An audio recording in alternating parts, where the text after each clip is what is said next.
Hello hi welcome to my channel. ಎಲ್ಲರೂ ಹೇಗಿದ್ದೀರಾ friends? I hope ಎಲ್ಲರೂ ಚೆನ್ನಾಗಿದ್ದೀನಿ ಅಂತ. ನಾವು ಕೂಡ ಅಷ್ಟೇ ಚೆನ್ನಾಗಿದ್ದೀವಿ.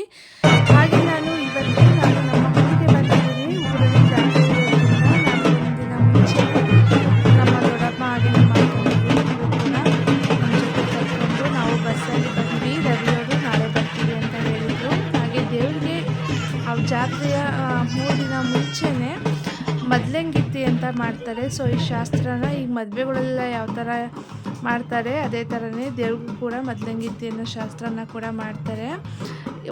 ತುಂಬ ಹಿಂದಿನ ಕಾಲದಿಂದಲೂ ಅಂದರೆ ನಮ್ಮ ಪೂರ್ವಜರು ಯಾರಿರ್ತಾರೆ ನೋಡಿ, ನಿಮ್ಮ ತಾತ ಮುತ್ತಾತ ಅವ್ರ ಕಾಲದಿಂದಲೂ ಇದೇ ಮನೆಯಲ್ಲಿ ದೇವ್ರಿಗೆ ಮದ್ಲಂಗಿತ್ತಿ ಶಾಸ್ತ್ರ ಏನಿದೆ ನೋಡಿ ಅದನ್ನು ಮಾಡೋದು. ಈಗಲೂ ಕೂಡ ಅದನ್ನೇ ನೆರವೇರಿಸ್ಕೊಂಡು ಬಂದಿದ್ದಾರೆ. ಹಾಗೆ ಮಕ್ಕಳು ಕೂಡ ನೋಡಬೇಕು ಅಂತ ಹೇಳಿದ್ರು ಅಂತ ಕರ್ಕೊಂಡು ಬಂದೆ. ಬಟ್ ದೇವರೆಲ್ಲ ಒಳಗಡೆ ಇದ್ವಲ್ಲ, ಜನ ತುಂಬಾ ಇದ್ದರು. ಹಾಗಾಗಿ ಹೊರಗಡೆ ತೋರಿಸ್ಕೊಂಡು ನಾನು ಕರ್ಕೊಂಡು ಬಂದೆ. ಆದರೂ ಕೂಡ ಅವರು ತುಂಬ ಆಟ ಮಾಡ್ತಿದ್ರು. ಯಾನ ಮನೆ ಹತ್ರ ಹೋದ್ಲು, ಬಟ್ ಮಾನ್ಯ ಅಲ್ಲೇ ನಿಂತ್ಕೊಂಡು ಆ ತಮಟೆ ಎಲ್ಲ ಬಡಿತಿರ್ತಾರಲ್ವ, ಆ ಸೌಂಡ್ಗೆ ಅಲ್ಲೇ ಡ್ಯಾನ್ಸ್ ಮಾಡಿಕೊಂಡು ನಿಂತ್ಕೊಂಡ್ಬಿಟ್ಟಿದ್ಲು. ಬಾ ಮಗಳೇ ಕರ್ಕೊಂಡು ಹೋಗ್ತೀನಿ ಅಂತ ಹೇಳ್ಬಿಟ್ಟು ಅವಳನ್ನ ಕಷ್ಟಪಟ್ಟು ಮನೆಗೆ ಕರ್ಕೊಂಡು ಹೋಗ್ತಿದ್ದೀನಿ. ನೋಡಿ ಕೈ ಯಾವ ಥರ ಎಳ್ಕೊಂಡು ಹೋಗ್ತಿದ್ದಾಳೆ. ಅವಳಿಗೇನೋ ದೇವರು ಅಂದರೆ ಸ್ವಲ್ಪ ಆಸಕ್ತಿ ಜಾಸ್ತಿ ಅಂತಲೇ ಹೇಳ್ಬೋದು. ದೇವರು ಅಂದರೆ ಇಷ್ಟನಾ ಮಗಳೇ ನಿಮಗೆ? ಏನು ಗೊತ್ತಿಲ್ಲ, ಸೌಂಡ್ ಏನೋ ಇದಕ್ಕೆ ಅನಿಸುತ್ತೆ, ಸ್ವಲ್ಪ ಅಟ್ರಾಕ್ಷನ್ ಆಗ್ತಾಳೆ. ಹಾಗೆ ದೇವ್ರು ಬರೋದನ್ನ ನೋಡೋದಕ್ಕೆ ಅಂತ ಹೇಳ್ಬಿಟ್ಟು ನಮ್ಮ ದೊಡ್ಡಮ್ಮ, ಅಮ್ಮ, ಹಾಗೆ ನಮ್ಮ ಚಿಕ್ಕಪ್ಪನ ಮಕ್ಕಳು ಎಲ್ಲರೂ ಕೂಡ ಅಲ್ಲೇ ಕಾಯ್ಕೊಂಡು ಕೂತಿದ್ದಾರೆ. ಬಟ್ ಜನ ಈ ಸಲ ಸ್ವಲ್ಪ ಕಮ್ಮಿನೇ ಅಂತ ಹೇಳ್ಬೋದು. ನಮ್ಮೂರಲ್ಲಿ ಯಾವಾಗಲೂ ಕೂಡ ತುಂಬಾ ಜನ ಇರ್ತಿದ್ರು. ಮತ್ತೆ ಮಾನ್ಯ ಶ್ರಾವಣಿ ಮತ್ತು ಪೂರ್ವಿ ಇಬ್ಬರನ್ನೂ ಕರ್ಕೊಂಡು ಮತ್ತೆ ದೇವ್ರ ಹತ್ರ ಹೋಗಿ ಬರೋಣ ಬಾ ಅಂತ ಮತ್ತೆ ಕರ್ಕೊಂಡು ಹೋಗ್ತಿದ್ದಾಳೆ. ಮದ್ಲಂಗಿತ್ತಿ ಆದಮೇಲೆ ಅಲ್ಲಿಂದ ಅವರು ಕಲ್ಬಾವಿ ಹತ್ರ ಹೋಗ್ತಾರೆ. ಅಲ್ಲಿ ಗಂಗೆನ ತಗೊಂಡು ಆಮೇಲೆ ಊರನ್ನ ಎಂಟರ್ ಆಗೋದು. ತುಂಬ ಲೇಟ್ ಆಗುತ್ತೆ ಅಂತ ಅಂದ್ಕೊಂಡ್ವಿ. ನಾವು ಅಂದ್ಕೊಂಡಂಗೆ ಸ್ವಲ್ಪ ಲೇಟೇ ಆಯಿತು ಈ ಸಲ.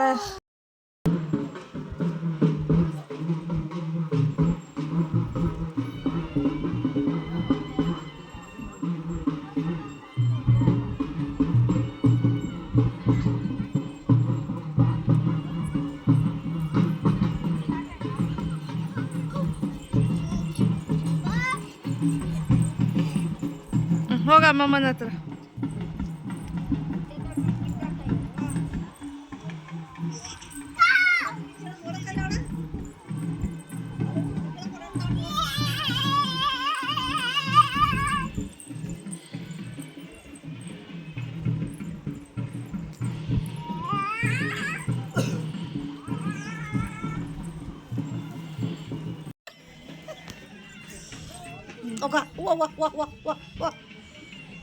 ನಮ್ಮ ಊರಿಗೆ ದೇವ್ರು ಬಂದಿದ್ದೆ.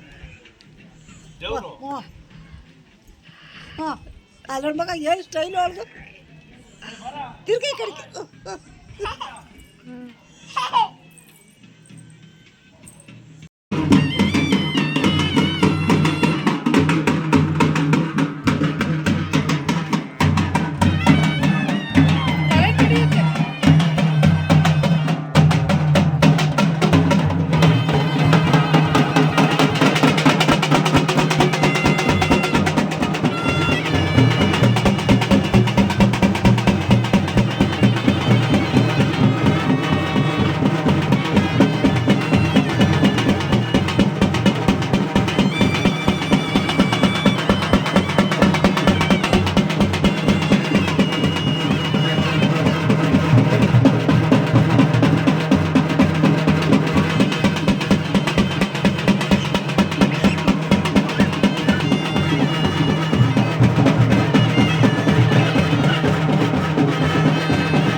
ಸೊ ಫ್ರೆಂಡ್ಸ್ ನೋಡಿದ್ರಲ್ಲ, ಸೊ ದೇವರು ಮೊದಲಿಂಗಿತ್ತು ಎಲ್ಲ ಮುಗಿಸ್ಕೊಂಡು ಹೋಯ್ತು. ಎಲ್ಲರೂ ಕೂಡ ಕೂತಿದ್ರಲ್ಲ, ಇನ್ನೇನು ದೇವರೆಲ್ಲ ನೋಡಾಯಿತು ಅಂತ ಹೇಳ್ಬಿಟ್ಟು ಒಳಗಡೆ ಹೋಗ್ಬಿಟ್ಟು ಮಲ್ಕೊಳ್ಳೋಣ ಅಂತ ಹೇಳ್ಬಿಟ್ಟು ಎಲ್ಲ ಕೂಡ ವೆಯ್ಟ್ ಮಾಡ್ತಿದ್ದಾರೆ. ಆಲ್ರೆಡಿ ಟೈಮ್ ಬಂದು ಕೂಡ ಆಲ್ರೆಡಿ 12:30 ಏನೋ ಆಗಿಬಿಟ್ಟಿತ್ತು. ಹೇಳಿದ್ನಲ್ಲ ಈ ಸಲ ತುಂಬ ಲೇಟ್ ಆಯಿತು ಅಂತ. ಯಾವಾಗಲೂ 10 ಗಂಟೆ ಇಲ್ಲ 10:30 ಅಷ್ಟೊತ್ತಿಗೆ ಆಗಿಬಿಡೋದು, ಬಟ್ ಈ ಸಲ ತುಂಬಾ ಲೇಟ್ ಆಯಿತು. ಹಾಗೆ ಒಳಗಡೆ ನೋಡಿ ನನ್ನ ತಮ್ಮ ಕೂಡ ಮೇಲೆ ಮಲಗಿದ್ದಾನೆ. ಎಲ್ರಿಗೂ ಕೂಡ ಹಾಸಿಗೆ ಹಾಕ್ಬಿಟ್ಟು ಎಲ್ಲ ದೇವ್ರು ನೋಡೋದಕ್ಕೆ ಅಂತ ಆಚೆ ಹೋಗಿದ್ವು. ಅದ್ರ ಗ್ಯಾಪಲ್ಲಿ ನಮ್ಮ ಬೆಕ್ಕು ನೋಡಿ ಯಾವ ಥರ ಆಟ ಆಡ್ತಿದ್ದೆ. ಆಲ್ರೆಡಿ ಅದು ಮಲಗಿತ್ತು. ನಾವು ಆಚೆ ಹೋಗಿ ದೇವ್ರು ನೋಡ್ಕೊಂಡು ಆಚೆ ಒಳಗೆ ಬರೋ ಅಷ್ಟರಲ್ಲಿ ಎದ್ದುಬಿಟ್ಟು ಕಿತಾಪತಿ ಮಾಡ್ತಿದ್ದೆ. ನಿಮಗೆಲ್ಲ ಇವತ್ತಿನ ವ್ಲಾಗ್ ಇಷ್ಟ ಆಯಿತು ಅಂತ ಅಂದ್ಕೊಡ್ತೀನಿ. ಹಾಗೆ ನಾಳೆ ಮತ್ತೆ ಇದ್ರದ್ದು ಕಂಟಿನ್ಯೂಯಸ್ ವ್ಲಾಗ್ನ ಅಪ್ಲೋಡ್ ಮಾಡ್ತೀನಿ. ನಾಳೆ ಬಂದು ಬಾನ ಇರುತ್ತಲ್ವ ಅದ್ರದ್ದು ವಿಡಿಯೋ. ಸೊ ಇಷ್ಟ ಆದರೆ ದಯವಿಟ್ಟು ನಮ್ಮ ಚಾನಲ್ನ ಸಬ್ಸ್ಕ್ರೈಬ್ ಮಾಡ್ಕೊಳ್ಳೋದನ್ನ ಯಾವುದೇ ಕಾರಣಕ್ಕೂ ಮಿಸ್ ಮಾಡಬೇಡಿ. ಸೊ ಹಾಗೆ ಸಪೋರ್ಟ್ ಮಾಡ್ತಾಯಿರಿ. ನೆಕ್ಸ್ಟ್ ವ್ಲಾಗಲ್ಲಿ ಸಿಗ್ತೀನಿ. ಎಲ್ರಿಗೂ ನಮಸ್ಕಾರ. ಬಾಯ್ ಬಾಯ್.